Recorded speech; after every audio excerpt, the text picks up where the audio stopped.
নমস্কাৰ, যিসকল মানুহে চৰকাৰী ঘৰ পোৱাৰ বাবে আবেদন কৰিছিল সেই সকল মানুহে ভিডিঅ'টোত ক্লিক কৰিছে যদি অনুগ্ৰহ কৰি ভিডিঅ'টো স্কিপ নকৰি প্ৰথমৰ পৰা শেষলৈ চাই থাকিব, কিয়নো এইটো ভিডিঅ'ৰ মাজত চৰকাৰী ঘৰলৈ এখন গুৰুত্বপূৰ্ণ আপডেট আপোনালোকক প্ৰদান কৰিম। অনুগ্ৰহ কৰি ভিডিঅ'টোত ক্লিক কৰিছে যদি ভিডিঅ'টো স্কিপ নকৰি প্ৰথমৰ পৰা শেষলৈ চাই থাকিব। লগতে মোৰ চেনেলত নতুন হ'লে প্লিজ চেনেলটো ছাবস্ক্ৰাইব কৰি মোৰ লগত থাকিব। তো বলক ভিডিঅ'টো আৰম্ভ কৰি আমি চৰকাৰী ঘৰৰ বিষয়ে এখন গুৰুত্বপূৰ্ণ আপডেট জানি লওঁ। লগতে যিসকল মানুহে নতুনকৈ মোৰ চেনেলত ভিজিট কৰিছে অনুগ্ৰহ কৰি চেনেলটো ছাবস্ক্ৰাইব কৰি মোৰ লগত থাকিব আৰু ভিডিঅ'টো ভাল লাগিলে অনুগ্ৰহ কৰি শ্বেয়াৰ কৰি দিব।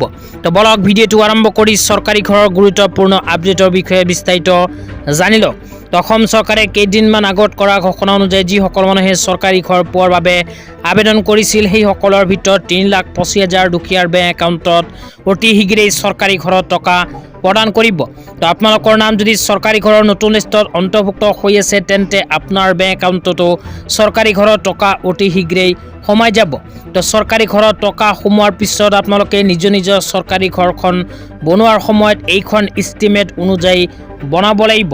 তো কিমান টকা খৰচ কৰিব লাগিব, কি বস্তু কিনিব লাগিব আপোনালোকে মোবাইল স্ক্ৰীনত চাব পাৰিছে। এনেকৈ এখন আপডেট চৰকাৰৰ ফালৰ পৰা আগতীয়াকৈ প্ৰদান কৰা হৈছে। ইয়াতে কষ্ট অফ ইষ্টিমেটৰ বিষয়ে কি কোৱা হৈছে আপোনালোকক জনাই দিছোঁ। ইয়াতে 1 নম্বৰত কোৱা হৈছে ব্ৰিক ইটা কিনিবলৈ চৰকাৰে আপোনালোকক প্ৰদান কৰিব 28,463 টকা। তাৰপিছত কোৱা হৈছে চেণ্ড বা বালি কিনিবলৈ 8,000 টকা প্ৰদান কৰিব। চিপছ কিনিবলৈ আপোনালোকক 5,940 টকা প্ৰদান কৰিব। চিমেণ্ট কিনিবলৈ 18,240 টকা চৰকাৰে প্ৰদান কৰিব। ইয়াৰ লগতে কোৱা হৈছে 10, 12, 8 mm টৰেষ্টয়েল কিনাৰ বাবে 8,643 টকা প্ৰদান কৰিব। তাৰপিছত কোৱা হৈছে 6 mm MS কইলৰ কাৰণে প্ৰদান কৰিব 2,880 টকা। ইয়াৰ লগতে কোৱা হৈছে উডেন ষ্টেক লিংক কিনিবৰ কাৰণে 14,320 টকা। উডেন প্লাংকৰ কাৰণে প্ৰদান কৰিব 4,858 টকা। ৰফিং শ্বীটৰ কাৰণে প্ৰদান কৰিব 12,651 টকা। ৰিডগিঙৰ কাৰণে প্ৰদান কৰিব 1,170 টকা। ভেণ্টিলেটৰৰ কাৰণে প্ৰদান কৰিব 1,250 টকা।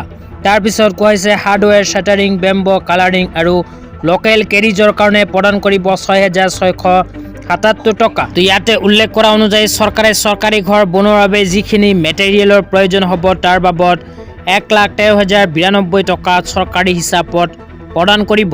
তাৰপিছত লেবাৰ খৰচৰ বিষয়ে ইয়াতে কোৱা হৈছে মেছন বা কাৰ্পেণ্টৰ কাৰণে 6,300 টকা প্ৰদান কৰিব। স্কিল লেবাৰৰ কাৰণে প্ৰদান কৰিব 10,608 টকা।